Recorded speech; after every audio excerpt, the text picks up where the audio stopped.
جی بسم اللہ الرحمن الرحیم، السلام علیکم۔ امید ہے کہ آپ لوگ خیریت سے ہوں گے۔ آج کے ولاگ کے ساتھ میں آپ کی خدمت میں حاضر ہوں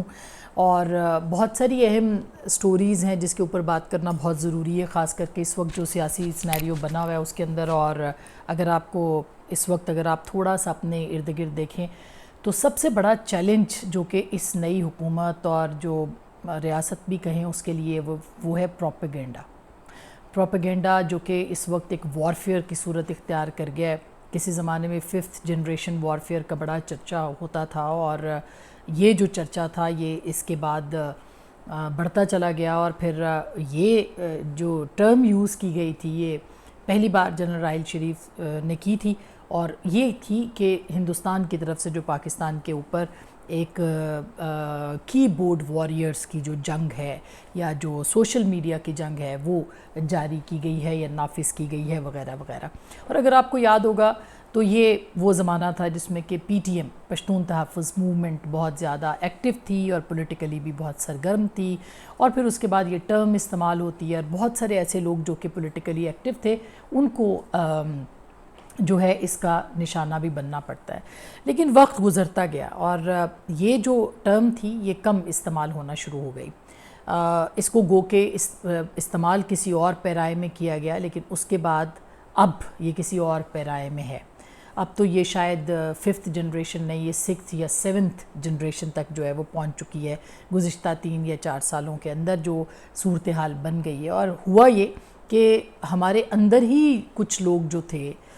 جنہیں کہ 5th جنریشن وارفیئر کے لیے سمجھا جاتا تھا کہ وہ بڑے اہم ہیں، اور انہوں نے ایک پروجیکٹ یا جس طرح سے کہنا چاہیے کہ اپنا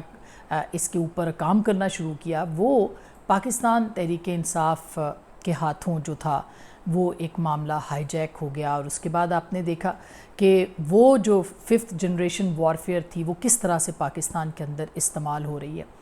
اس میں اب کوئی دو رائے نہیں رہی ہے کہ صحیح معنوں میں، یعنی کوئی اگر تنقید کرتا ہے اسٹیبلشمنٹ کے کردار کے اوپر یا ماضی میں جو غلطیاں ہوتی رہی ہیں، ایون ابھی بھی اگر کچھ غلطیاں ہوں تو بالکل تنقید کی جا سکتی ہے، بات کرنی چاہیے، جو کچھ بھی ہو اس کے اوپر بالکل بات کرنی چاہیے۔ لیکن اگر ایک فیک پروپیگنڈا کو اور ایک فیک بیانیے کو جب آپ بہت ہی زیادہ پروموٹ کر دیتے ہیں تو ظاہر ہے اس کے اثرات نظر آتے ہیں۔ اور آپ نے گزشتہ کچھ عرصے میں دیکھا کہ غلامی نہیں آزادی اور خودداری، اور ایک نعرہ جو تھا وہ تحریک انصاف کے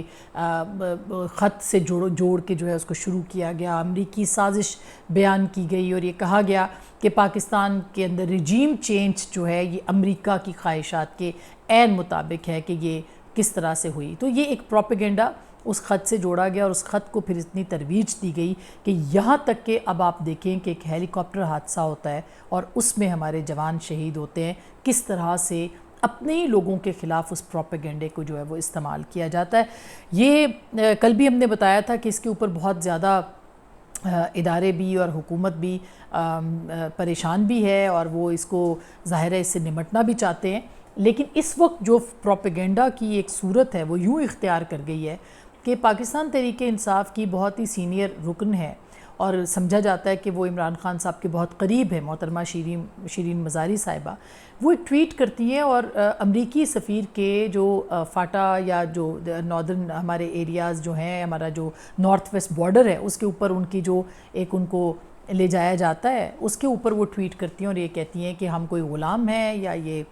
جو ہے یہ ان کو کیوں وہاں پہ لے جایا گیا ہے وغیرہ وغیرہ۔ یہ ایک نارمل یعنی کوئی ڈھکی چھپا یہ خفیہ دورہ نہیں تھا۔ دنیا کے جو سفیر پاکستان کے اندر ہیں وہ دورے کرتے ہیں، وہ مختلف بارڈرز پہ جاتے ہیں اور پاکستان کے جو اہلکار ہوتے ہیں وہی ان کو لے کے بھی جاتے ہیں۔ تو بجائے اس کے کوئی خفیہ دورہ ہو، یہ ایک اوپن وہ تھا اور اس کے اوپر کوئی کسی کو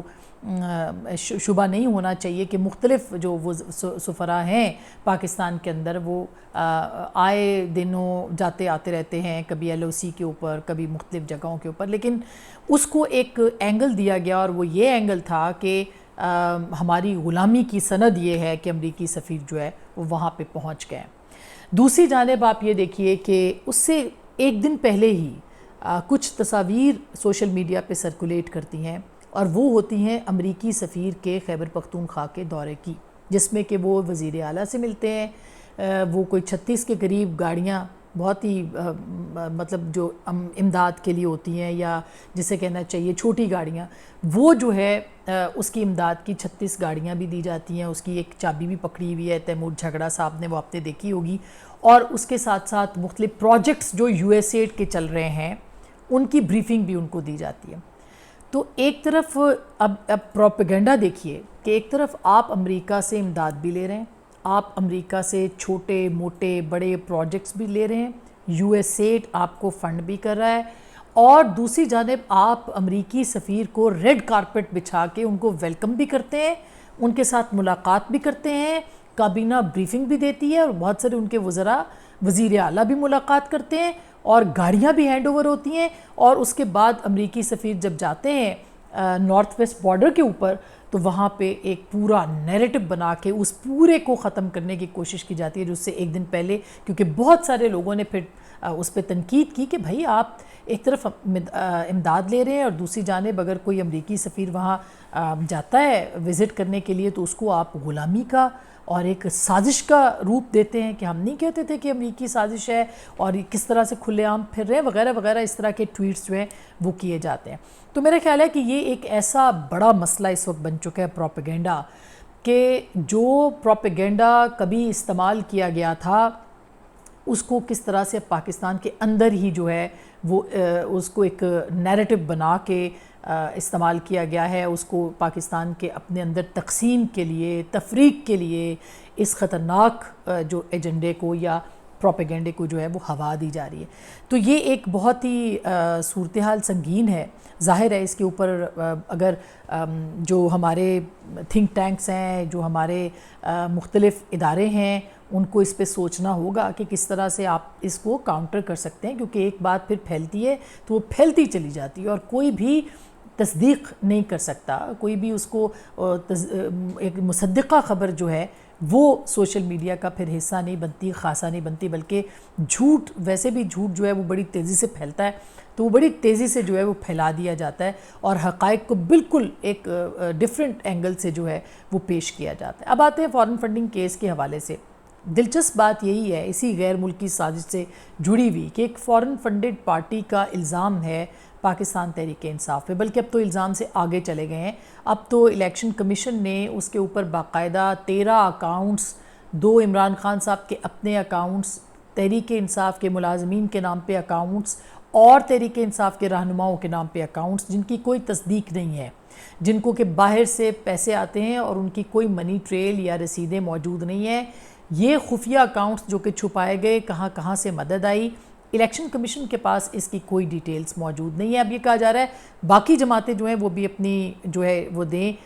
ظاہر ہے ان کو بھی دینی چاہیے، اور ان کی آلریڈی ان کے جو گوشوارے ہیں وہ الیکشن کمیشن میں ہیں اور اس کے اوپر بھی غور کیا جا رہا ہے. لیکن تاحال ہماری اطلاعات یہ ہیں کہ باقی جماعتوں پہ کوئی ایسا الزام سامنے نہیں آیا جو کہ تحریک انصاف کے اوپر آیا، لیکن چونکہ تحریک انصاف اب جواب دہ ہے لہٰذا وہ سب کے اوپر جو ہے وہ الزام لگائے گی اور اپنے الزام کا جواب نہیں دے گی کہ 13 اکاؤنٹس جو آپ کے ہیں وہ کہاں سے آپریٹ ہوئے، کس نے دیے، کہاں سے پیسے آئے. عارف نقوی کا جو کہ فائنینشیل ٹائمز کی سٹوری ہے جس کے اندر وہ بتاتے ہیں کہ فائنینشیل ٹائمز کے اندر کہ 21,20,000 پاؤنڈ جو ہے وہ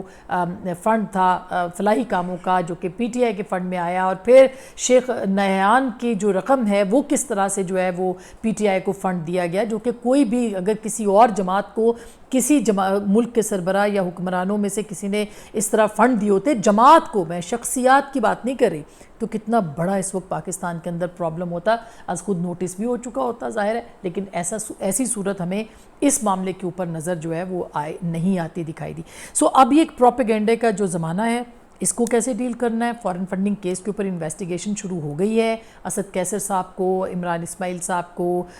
جو مختلف فنڈ ہولڈرز ہیں ان کو بھی طلب کیا جا رہا ہے، لیکن اس کے ساتھ ساتھ جو ہے وہ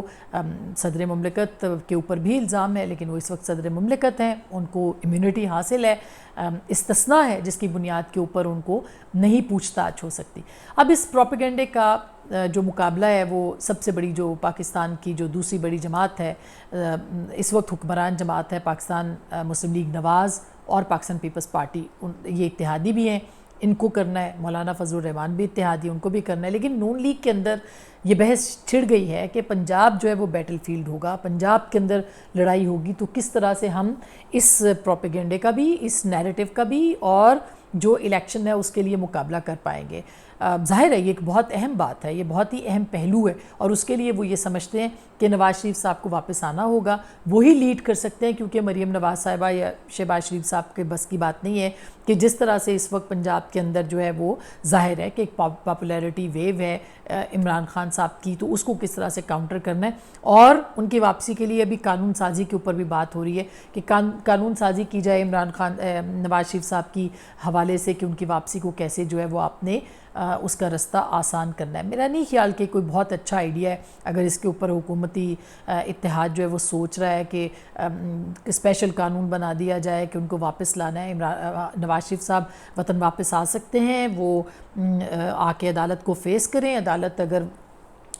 وہ جیل بھی جاتے ہیں تو یہ ایک بہت ہی ان کے لیے ظاہر ہے کہ جیل جا کے بیٹھ جانا بھی پاکستان کے اندر نواز شریف صاحب کے لیے جو ہے وہ ایک بہت ہی اہم چیز ہوگی، اور ان کا ووٹر، ان کا سپورٹر جو ہے وہ اس سلسلے میں اس چیز کو دیکھے گا، تو ڈیو کورس جو ہے اس کو ضرور سامنے مد نظر رکھتے ہوئے اپنی اسٹریٹجی جو بھی جماعت ہے اس کو بنانی چاہیے، اور یہ بھی یاد رہے کہ یہ جو نااہلیت کی بات ہو رہی ہے کہ مختلف جماعتوں کے سربراہوں کے اوپر، یہ کوئی بہت اچھا آئیڈیا نہیں ہے، لیکن قانون اور انصاف اور قانون کے تقاضوں کو پورا کرنا بھی بہت ضروری ہے کہ اس کے مطابق جو ہے وہ اب پاکستان کو آگے لے کے چلیں اور ہمیشہ کے لیے فیصلہ کریں کہ آپ نے اپنی مرضی سے لوگوں کو، کسی کی پاپولیرٹی کو کم یا زیادہ کرنے کے لیے قانون استعمال کرنا ہے، یا جینونلی جہاں پہ قانون لاگو ہوتا ہے وہاں پہ آپ نے قانون کو جو ہے وہ استعمال کرنا ہے تاکہ آئین اور قانون کی بالادستی ہو۔ تو یہ چند گزارشات ہیں جس کے اوپر پاکستان کے عوام کو ظاہر ہے خبر ہونی چاہیے کہ کس طرح سے پروپیگنڈا مشین پاکستان کے اندر جو ہے وہ چل رہی ہے، کس طرح سے پاکستان کے اندر یہ سارا کام ہو رہا ہے، اور بالکل آزادی اظہار رائے کی ہونی چاہیے، ہر کسی کو تنقید کا حق ہونا چاہیے، لیکن اس کے ساتھ ساتھ فیک نیوز، فیک پروپیگنڈا کہ ایک طرف جو ہے وہ آپ غلامی نہیں آزادی کا نعرہ لگائیں، دوسری طرف آپ امریکہ کے سفیر کو ریڈ کارپٹ کے اوپر ریسیو بھی کریں، اس سے امداد بھی لیں، پروجیکٹس اور پروگرامز بھی چلوائیں وہاں پہ اپنے، تو میرا خیال ہے کہ یہ دوہرا معیار ہے اور یہ تضاد ہے۔ بہرحال آپ کے ساتھ رہیں گے اور ہمارا یہ ولاگ کا سلسلہ بھی جڑا رہے گا، آپ ہمارے ساتھ رہیے اور ہمیں دیکھنے کا، فیڈ بیک دینے کا بہت بہت شکریہ۔ اللہ نگہبان۔